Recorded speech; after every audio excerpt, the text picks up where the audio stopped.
ତାଙ୍କର ପ୍ରକୃତ ନାମ କେହି ଜାଣିନାହାନ୍ତି। ସେ ପ୍ରଭୁ ଜଗନ୍ନାଥଙ୍କୁ ଖେଚୁଡ଼ି କରି ଖାଇବାକୁ ଦିଅନ୍ତି।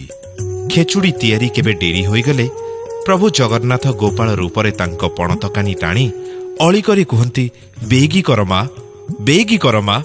ବାରମ୍ବାର କରମା କରମାରୁ ତାଙ୍କ ନାମ ହୋଇଗଲା କରମାବାଇ। ଏ କ'ଣ କରୁଛ ମା? ମୁଁ ମୋ ପୁଅ ଗୋପାଳ ପାଇଁ ଖେଚୁଡ଼ି ରାନ୍ଧୁଛି। ଗୋପାଳ ମାନେ? ମାନେ ଆଉ କ'ଣ, ମୁଁ ଜଗନ୍ନାଥଙ୍କୁ ମୋ ଗେଲ ବସରରେ ଗୋପାଳ ବୋଲି ଡାକେ। ତେବେ ଜଗନ୍ନାଥଙ୍କ ପାଇଁ ତୁମେ ଏମିତି ଖେଚୁଡ଼ି ରାନ୍ଧୁଛ, ଅଗାଧୁଆ ମୁହଁ ହାତ ନ ଧୋଇ? ହଁ, କ'ଣ ହୋଇଗଲା ସେଠୁ? ପିଲାଟା ବେଗି କର କହି ସକାଳୁ ଅଳି କରି ବସୁଛି।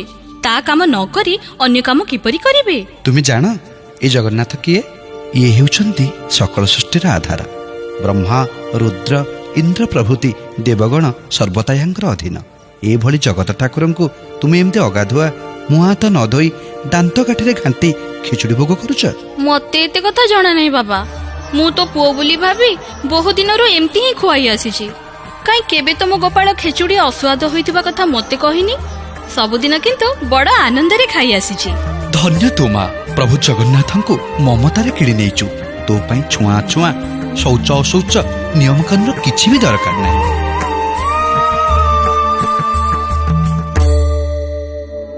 ସେ ତ ଭକତ ଭାବରେ ବନ୍ଧାରେ, ସେ ତ ଭକତ ଭାବରେ ବନ୍ଧା।